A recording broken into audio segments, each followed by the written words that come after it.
të nderuar koleg, po dëgjoja përfaqësuesit e opozitës që bërtasin për korrupsion edhe për punë të bëra keq. Patjetër janë në të drejtën e tyre për të thënë atë që duan të thonë në këtë kuvend. Po për të qenë serioz me qytetarët, mendoj që duhet përmendim edhe disa fakte. Jo thjesht fantazitë e atyre që kanë humbur çdo kredibilitet publik dhe ndërkombëtar. Spari, Shqipëria ka institucionet më të forta të drejtësisë që ka pasur ndonjëherë. SPAK, BKH, gjykate e posaçme, të gjitha u krijuan nga kjo majorancë dhe u kundërshtuan me çdo mjet nga kjo opozitë. Po të pyesësh sot çdo shqiptar, a do të kishte bërë opozita këtë reformë, a do ta kishte bërë opozita këto institucione? Përgjigjja është absolutisht jo. Besoj gjithkush është i bindur për këtë. Ne kemi qenë pala që i kemi dhënë drejtësisë fuqi, me gjithë dhimbjet, po të doni, me gjithë kostot politike, dhe këta kanë qenë pala që janë dridhur sa herë drejtësia ka trokitur në dyert e tyre dhe kanë bërë çmos për ta penguar. Së dyti, nëse ka korrupsion në këtë vend, sot ai nuk fshihet, nuk mbulohet si dikur. Për herë të parë në 30 vite po shohim ministra, ish ministra, zëvendës kryeministra, ish kryebashkiak, drejtues institucionesh lloj-lloj që përballen me drejtësinë. Jo se i ndjek qeveria, po se kemi ngritur institucione të pavarura që nuk kontrollohen nga askush. Edhe besoj për këtë jeni të qartë edhe ju sot. Së treti, po të flasim për punë të bëra keq, nuk ka njerëz pa gabime dhe sigurisht që nuk ka qeveri të pagabueshme, po prap mjafton të shohim realitetin. Shqipëria sot ka rritjen më të lartë ekonomike në rajon, kemi rritje pagash dhe pensionesh, jo premtime abstrakte, jemi vend lider në turizëm, kemi hapur negociatat me BE-n, politika e jashtme, siguria, energjia, infrastruktura, digitalizimi e shumë të tjera janë fusha që sot Europa i konsideron realisht histori suksesi për Shqipërinë. Së katërti, opozita flet për korrupsion. Por është e para që sulmon SPAK-un sa hera i prek njerëzit e tyre. Flet për demokraci, po nuk arrin të mbajë as kuvendin e vet brenda partisë. Flet për punë të bëra keq, po nuk arrin të tregojë asnjë ide se si këto punë mund të bëhen më mirë.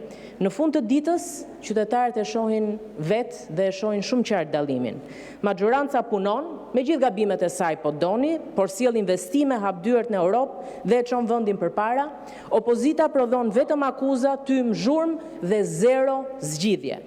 Prandaj, kur dëgjoj opozitën të flas për korrupsion, më vjen natyrshëm të them, ju jeni arsyeja pse Shqipëria ndërtoi reforma të reja, ne jemi arsyeja pse ato sot po funksionojnë. Dhe për t'ju kthyer rendit ditës, sot po diskutojmë një projekt ligj që është shumë i thjeshtë në formë, por me domethënie politike shumë të qartë.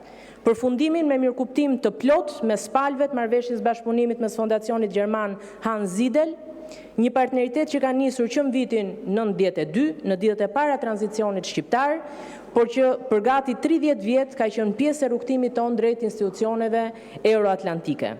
Ky projekt ligj nuk është thjesht një akt juridik, është mbyllja e një kapitulli bashkëpunimit të suksesshëm dhe hapja e një tjetri, më të ri, më të pjekur, sepse Shqipëria e vitit 2025 nuk është Shqipëria e vitit 1992, institucionet tona janë më të forta, më profesionale, më të integruara në arkitekturën europiane të sigurisë, administratës dhe sundimit ligjit. Fondacioni Hans Zidel gjatë gjithë veprimtarisë së tij ka luajtur një rol të rëndësishëm në modernizimin e organizatës, të administratës, në kualifikimin e juristëve, në forcimin e bashkëpunimit mes policisë shtetit dhe asaj të Bavarisë, si dhe në mbështetjen e pushtetit vendor dhe të proceseve të integrimit. Të gjitha janë kontribute reale, të prekshme, që meritojnë gjithë mirënjohjen tonë. Por sot jemi në një realitet tjetër dhe të ri politik. Shqipëria është vend kandidat, i hapur për negociata, është pjesë aktive e gjitha forumeve europiane dhe kontribuese në sigurinë rajonale. Dhe në këtë kontekst, mbyllja e zyrës fizike të fondacionit nuk përkthehet në shkëputje, përkundrazi. Në komunikimin zyrtar, drejtuesit e fondacionit kanë konfirmuar se mbështetja për Shqipërinë do të vijojë në kuadër të bashkëpunimit me Republikën Federale të Gjermanisë dhe me Landin e Bavarisë. Pra marrëdhënia nuk mbyllet, por transformohet. Nuk është shkëputje politike, nuk është ftoje, nuk është precedent negativ, por është një hap i natyrshëm në një partneritet të konsoliduar që tashmë nuk ka nevojë për prani të përhershme fizike. Nga ana politike, ky proces tregon një gjë. Shqipëria është rritur si shtet, nuk është më një territor ku fondacione ndërkombëtare vinë për të mbushur boshllëqe institucionale, është një vend që i trajton marrëdhëniet me partnerët mbi bazën e pjekurisë, transparencës dhe interesit reciprok. Në fundit është një tregues i besimit që partnerët tanë gjerman kanë te Shqipëria dhe tek institucionet e saj. Për këtë arsye, miratimi i këtij projekt ligji është jo vetëm i domosdoshëm për të respektuar afatet ligjore, por edhe një afirmim i marrëdhënieve të mira dhe të qëndrueshme me partnerët tanë strategjik. Faleminderit. Faleminderit zonja Xhaçka. Fjalën e ka zonja Jorida Tabaku. Përgatitet zoti Erion Malaj.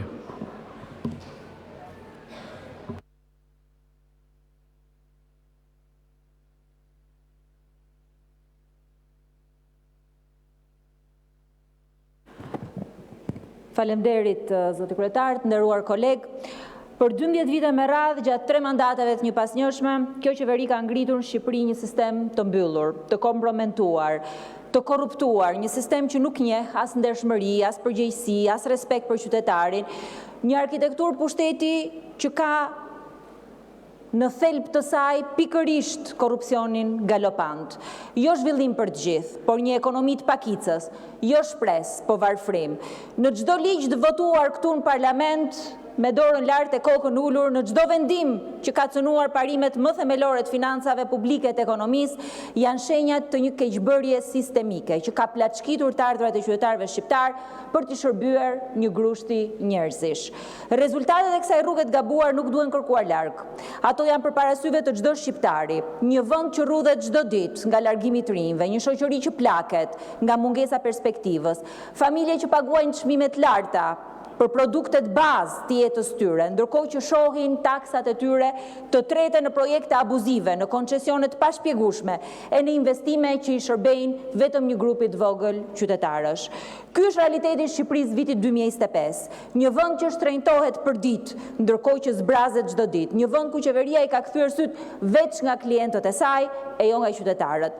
Askund nuk duket më qartë kjo prirje e rrezikshme se sa në bujqësi. Për të 6-tin vit radhasi, sektori që duhet ishte generatori e shtysa e ekonomisë, sot po lëngon në krizën më të thellë të këtyre 3 dekadave. Dhe pse? Se një ish ministër financash që dikur e lavdronit e quanit vizionar, sot i arratisur, vendosit të mos i jap zemër prodhimit shqiptar, por incenerimit. Fondet që duhet mbështesnin fermerët, investimet dhe zhvillimi rural u kanalizuan në fondet të rindërtimit, që sot ka shkuar me një kosto prej 1.3 miliard eurosh e nuk po përfundon akoma 6 vite mbasi tërmeti ka ndodhur në Shqipëri. Sot bujqësia është duke u fundosur me një rënje ekonomike minus 1%, dhe ky është rezultati politikave cinike që ndëshkojnë punën e shpërblejmë abuzimin. Ndërkohë që ekonomia e prodhimit, sidomos ajo e bazuar mbi fasonët, ka hyrë në fazën e saj më kritike.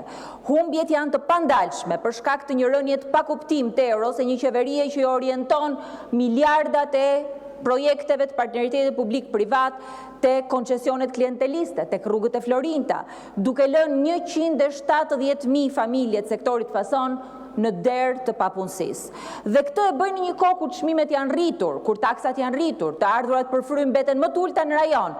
Kjo nuk është neglizhencë, kjo është braktisje e qëllimshme. Ne kemi përpara sot fatkeqësisht një sistem që ka kapur tregun, ka shkatruar meritokracinë, ka rrëzuar konkurrencën, ka ngritur monopole me ligjet miratuara nga ky parlament, një ekonomi që nuk ecën sipas rregullave të tregut e rregullave të kapitalizmit, por sipas kodeve të patronazhit politik. E kjo u vure më mirë te të gjitha tenderat e dhëna nga ish zëvendës kryeministrja, që sot duhet ishte në fakt e dorëhequr për t'i hapur rrugë drejtësisë. Shikoni lejet e ndërtimit, shikoni buxhetin e koncesioneve, kontratat e PPP-ve, që ndahen në tryezat mbyllura e fituesit përcaktohen me mesazhe. Ky nuk është modeli ekonomik i një vendi që aspiron Europën.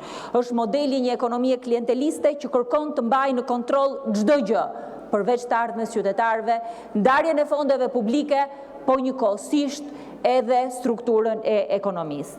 Prandaj Shqipëria e vitit 2030, që socialistët sot reklamojnë si destinacion europian, në fakt është një vend pa kapitalizëm, i koncesionuar deri në palc, i korruptuar deri në esencë, i pandershëm me shumicën e qytetarëve, ku torta e madhe e pushtetit ndahet çdo vit me copa për një grusht njerëzish. Kjo nuk është strategji zhvillimi. Nuk është as mekanizëm i një demokracie hibride që kontrollon të ardhurat, taksat dhe të ardhmen për të siguruar pushtetin. Kjo është më shumë. Në thelbin e saj kjo qeveri nuk beson as tek puna, as tek shtresa mesme. Nuk beson as tek sipërmarrja, as tek shqiptari që jeton nga djersa e nga puna e ditës. Kjo qeveri ka frikë prej njerëzve të punës, ka frikë nga pavarësia ekonomike, nga qytetari që kërkon që të ndërtojë një të ardhme të tyre larg varësisë buxhetit politizuar, ka frikë nga njeriu që kërkon të ngrejë zërin, që kërkon të protestojë, që kërkon dinjitet.